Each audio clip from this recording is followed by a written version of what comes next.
Hello and welcome to Simplify TV, the web series and podcast for agencies, brands, marketers, and media buyers. I'm Ann Krause. Our guest today is Brian Piper, Director of Content Strategy and Assessment Organization at the University of Rochester. Brian has been optimizing web content since 1996 and has a proven track record of pushing content to the top of the search results. He also works with optimizing content performance, structuring analytics, and establishing governance and taxonomies to enable reporting against strategic goals. Along with higher ed, Brian has also worked at medical institutions and the defense industry. Brian, welcome to Simplify TV. Thank you so much for having me, Ann.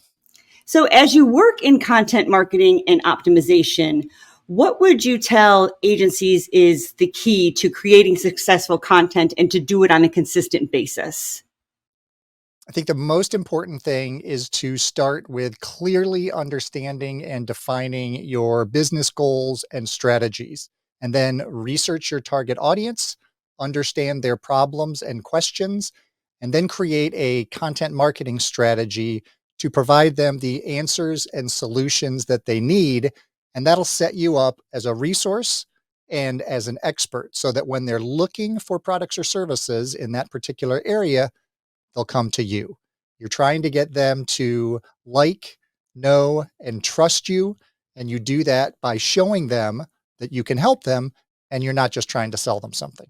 So how would you advise marketers to look at data, especially when they think they already know where to focus, but you're saying, hey, we need to look at data and see where we should shift that focus.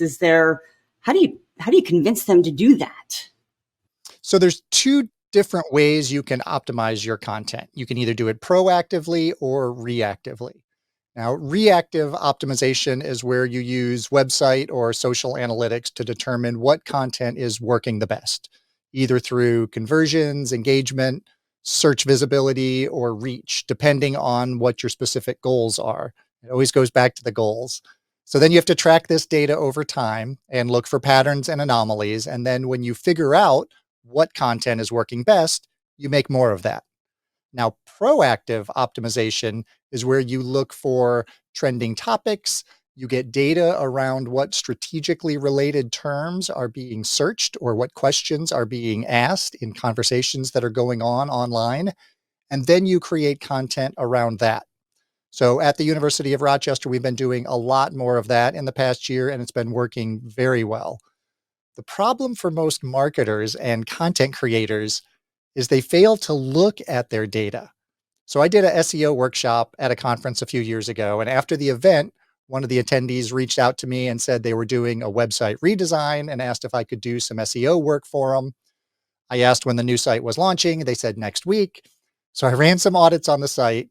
The next week, when the new site launched, I ran those same audits, called them right up and said, why did you remove these three particular pages? They told me that the content was old, it hadn't been updated in years, and it didn't really fit the program where the content sat.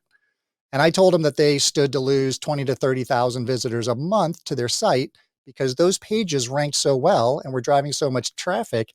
And they didn't even realize that because they weren't looking at their data. So we optimized the pages, we updated the content, the text, the titles, the images. We created appropriate calls to action. We moved the content to the right location, set up 301 redirects, put custom tracking on those pages. And now some of those are some of the best converting pages on their site, and they almost removed them. Good thing you swooped right in there and saved the day, huh? Are there guidelines for content optimization different from higher ed, the U of R, or that are different from the U of R versus an agency, or is it all the same? So the process is the same. The audiences and the goals may be different depending on who the clients are at the agency, of course. So I work in central communications and marketing. We deal with a variety of different schools, departments, and teams. And typically a agency, has campaigns that have clearly defined goals. You set up your KPIs and your OKRs around those. But sometimes in higher ed, the goal may just be to increase awareness of a particular program or a department. But it still comes back to understanding what your goals are, setting up specific measurements and baselines so that you can show improvement against those goals. Another question that I was just thinking of is in terms of higher ed and all of those different schools that are falling under, the SEO that you're doing. Is there ever a conflict between what department wants as SEO and another one, or is there a major calendar that you all work off of? There's absolutely conflict. And so when that happens, what we have to figure out is strategically which content is going to have a greater impact on the target audience for that particular school or department to create a higher conversion rate for them. So if it's for admissions, they tend to win out over a lot of other departments if it's just a particular program. And sometimes we'll find particular keyword phrases that will work better for one group than another group. So we'll make sure that we change the content so we're targeting the right message to the right audience for the right department or school. That's a great point where you say that some keywords are going to work for some schools and not another school. It's the same that I think we all have to remember with agencies, that some keywords are going to work for some advertisers and some are not going to work for another, even if they're in the same vertical. Absolutely. And sometimes people get so stuck on search volume, how many people are looking at a particular keyword, but that might not be the biggest factor. It's all about who's going to convert the most and help you reach your goals the most. It might be a much different keyword or a much lower volume, but it's going to create more conversions for you. That's great. That's great. Okay. So, in all of your work and all of your research and everything and in your career, do you have a podcast or a book that you say, okay, this has been really instrumental in my success? So Epic Content Marketing by Joe Pulizzi was the book that changed my entire career path. When I read it back in 2013, got me into content marketing. And earlier this year, I actually co-authored the second edition of Epic Content Marketing with Joe. And that book is changing my career once again. So we owe a lot to Joe then, don't we? We do.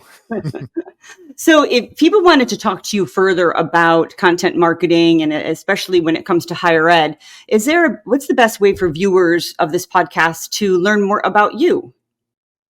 Come to my website, brianwpiper.com, where you can sign up for my weekly content marketing tip.